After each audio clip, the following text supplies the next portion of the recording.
We are currently untuned. I'm just gonna give you guys kind of my raw perspective. First time doing a drives episode in this car.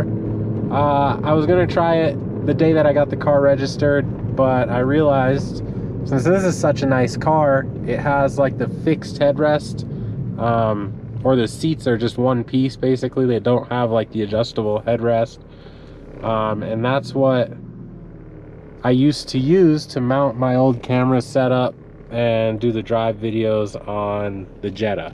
So had to do some thinking. Remembered that old GoPros used to come with all kinds of mounts and stuff. So I have a head mount that I have on my head currently, and we're running that. So yeah, first impressions on the car. Probably the easiest standard car that I have ever driven. I'm not a professional. I've only driven Brady's Jetta, my Jetta, a Honda Civic, and this car. However, out of those 4 cars, this one is definitely the easiest to drive, and it's the biggest. I think it's just the smoothest, the clutch engagement, crazy smooth. I'm pretty sure it's a stock clutch. I don't think the previous owner put anything special in here, but smooth clutch engagement, and I don't even have it bled yet. This is just kind of like that JXB extended slave. I just put fluid in it and threw it on the car, and it's been working, so we're just rolling with it. However, I do need to bleed it, but real smooth. Clutch engage is real nice. Of course, it's not going to hold the power that we're going to throw at it, but for now it's good. It has an auto, kind of like an auto blip, or not blip, but it gives throttle as you slowly let the clutch out, and it feels like it's under load and about to stall. It's kind of like a stall prevention little throttle assist kind of thing, which is really nice. So I really like that. That makes the car that much easier to drive. I've only stalled it once, and that was because a homeless guy was distracting me and talking to me, and then the light was green and I was late going, so panicked and stalled. But yeah, it's very easy to drive. It doesn't feel much bigger than the Jetta, honestly. It feels a little bit more secure. It's nice having, like the newer cars, you guys know, the door cards come up a lot higher. You feel more in the car, a lot more sunken down in the car, and it rides really nice. So it's gone Solo Works coilovers. Dude, this guy is fucked up. On a scale from 1 to drunk, how drunk is you, boy? Yeah, he's probably like a 9. Dude, they're fucking drunk. Jeez. They're so fucked up. Y'all people need to chill. Chill the hell out. I don't even want to get next to this guy. I'm going to chill back here. We'll let him go. Don't wreck my new car. But anyway, so like I'm saying, it's really, dude, he's so fucking drunk. Really a smooth car to drive, and handles well. The Solo Works coilovers, super smooth, super. It's got a lot more mush to it. The coilovers on the Jetta are just straight harsh, and it might be because they're freaking Raceland coilovers. They're just cheap, but I don't know. This feels like actual suspension, like there's some actual travel there, and some comfort in it, whereas that car, there's no comfort whatsoever. It's just kind of harsh all the time. With the 20-inch wheels, it's definitely harsh, but not a bad thing. So yeah, I really like that about the car. It's really smooth so far. It tracks pretty straight. You can tell it does need a little bit of an alignment, and I really do have to get the control arm kit put on the car. I was gonna do it, and then it got cold and started snowing all crazy, so I just kind of put that off. We have that stuff sitting in the garage ready to go, so I got to start soaking these bolts and stuff in grease and penetrating oil for like a couple weeks in advance, and then I'll just get to it and see if we can get this stuff done as fast as possible. But yeah, otherwise really smooth. The car would be pretty silent on the inside. It's got a lot of good deadening and stuff on the interior, so it feels really nice in here. Really comfortable in here, even with the car being pretty loud. You can definitely get to a quiet zone and enjoy the ride. So later, drunkie.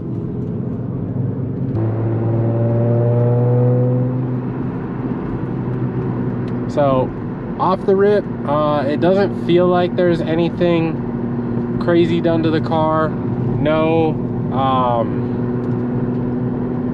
burbles, no nothing like that.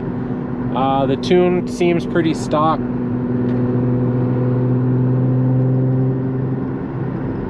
So it behaves pretty tame. I've just been driving it around in auto mode. We can put it in dynamic and all that stuff as well. And I assume dynamic's like the sport mode, I'm pretty sure, on these cars. I gotta roll my window up because I got a fucking GoPro on my head. I look stupid. Here is how loud it is.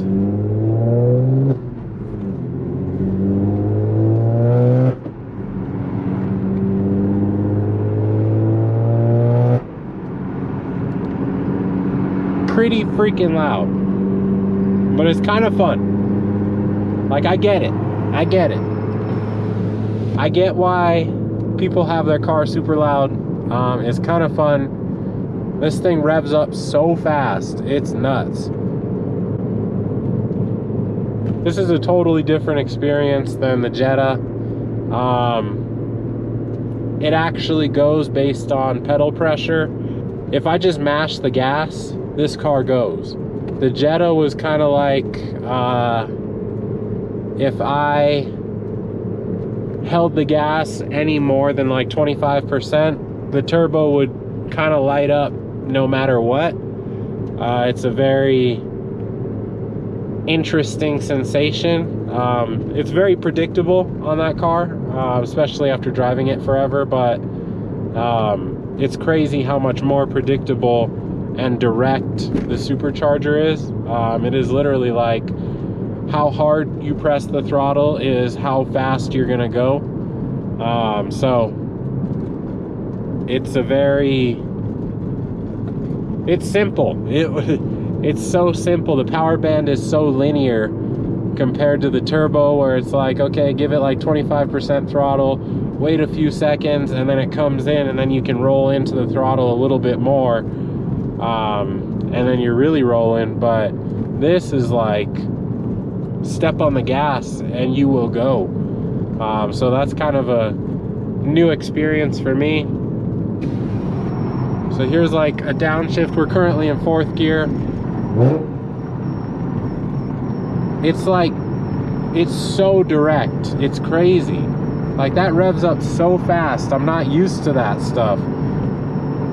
The Jetta could never rev match or anything like that fast. This thing's just on a dime, light switch basically. Give it a little bit of gas, but I don't want to freaking blow this shit up before I get it tuned. So it's crazy. It moves. Like, there's definitely some power there.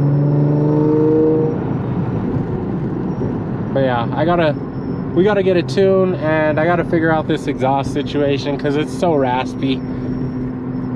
It's crazy. And this thing smells, guys. Like the first video that I posted when we got it registered, this thing smells so bad.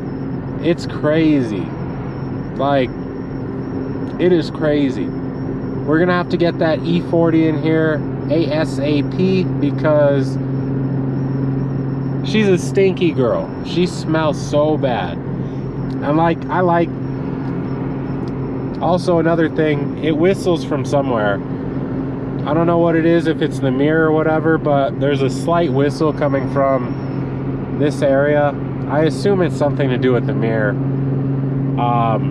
But yeah, anyway, it smells. And I thought I fixed the exhaust leak. There was one where the flex pipe reaches like the mid pipe. I had it pulled back pretty far, so that slip joint where the exhaust kind of clamps on, it was definitely leaking from there, and you could see the carbon buildup. But I moved it forward and retightened the clamp. Maybe I should retighten the clamp again, but it just seems kind of, I don't know.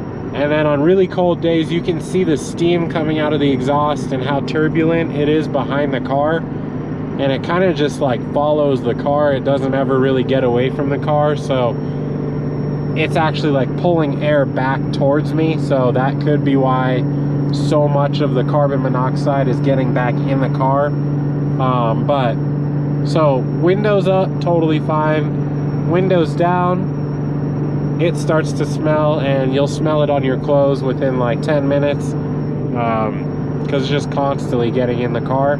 So that is kind of a negative.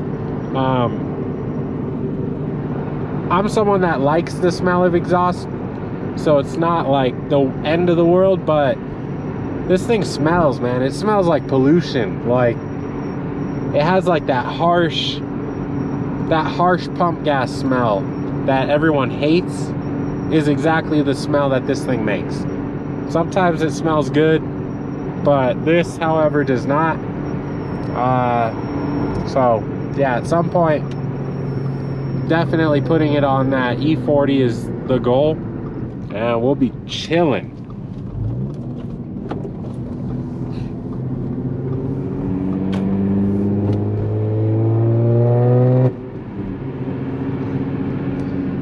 It's fun where it like echoes. Like, this would be fun in like a city setting. As much as I would hate to embarrass myself like that, it's like, it's so fun hearing that echo. Like, if you guys know, I'm sure some of you guys live in a city and have like a loud car. It's so much fun having like that echo in the background. That's such a cool, I don't even know how to explain it, but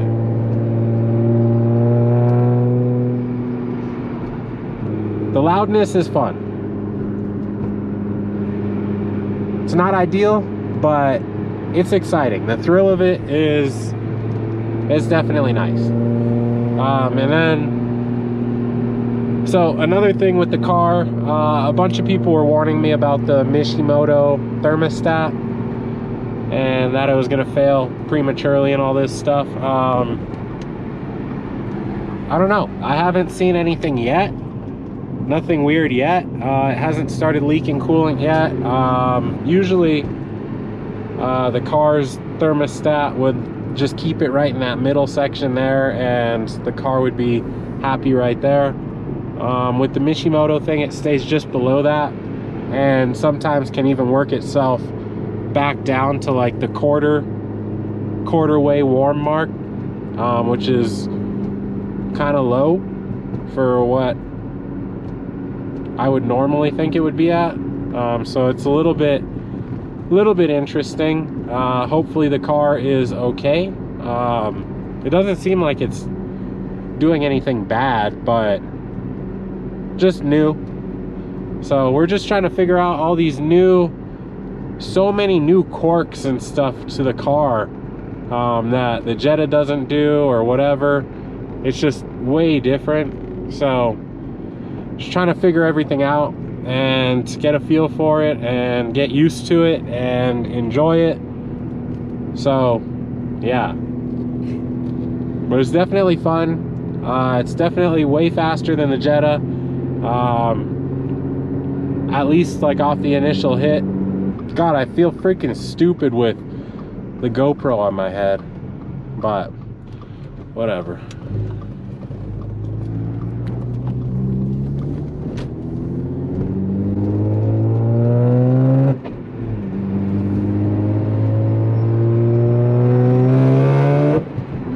So that was like quarter throttle.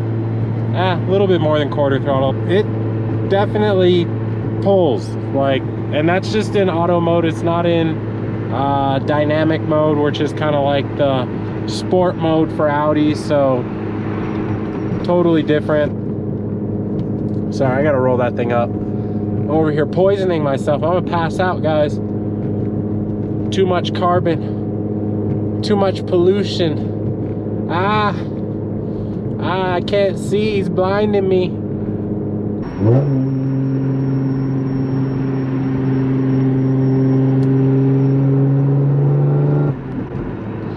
But yeah, it has like that rasp, I don't know.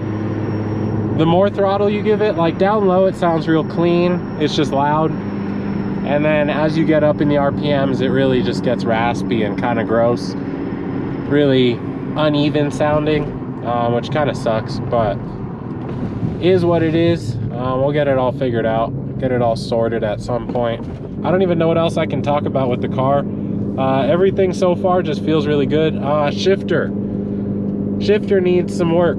I'm thinking of getting the ECS like short shifter kit, but I just put like the shift clamp from JXB on the car. I just want it for the like whole billet ball assembly. And then also, what is it, JHM, they make the shifter assembly too. One of those I'll probably end up buying just so I can get all of the shifter pieces, just new everything for the shifter, and we'll get everything all tightened up. I feel like that would make the car 50,000 times better. Like, I am in gear and this thing rocks back and forth like an inch. So gotta figure that out. So yeah, anyway, back at my house. That's gonna be it for the video. Thank you guys for watching. That was initial thoughts on the car. I know it's all over the place, I don't really make much sense, but yeah, just want to take you guys along for the ride. I gotta reset this clock as well. 7:15 2009, 7:47 a.m. at 12 a.m. It doesn't even make sense. This carbon monoxide's getting to me, guys. I think I'm tripping. I'm gonna die in here, bro. All right, but anyway, guys, we will see you on the next video. Thank you guys for watching. Peace.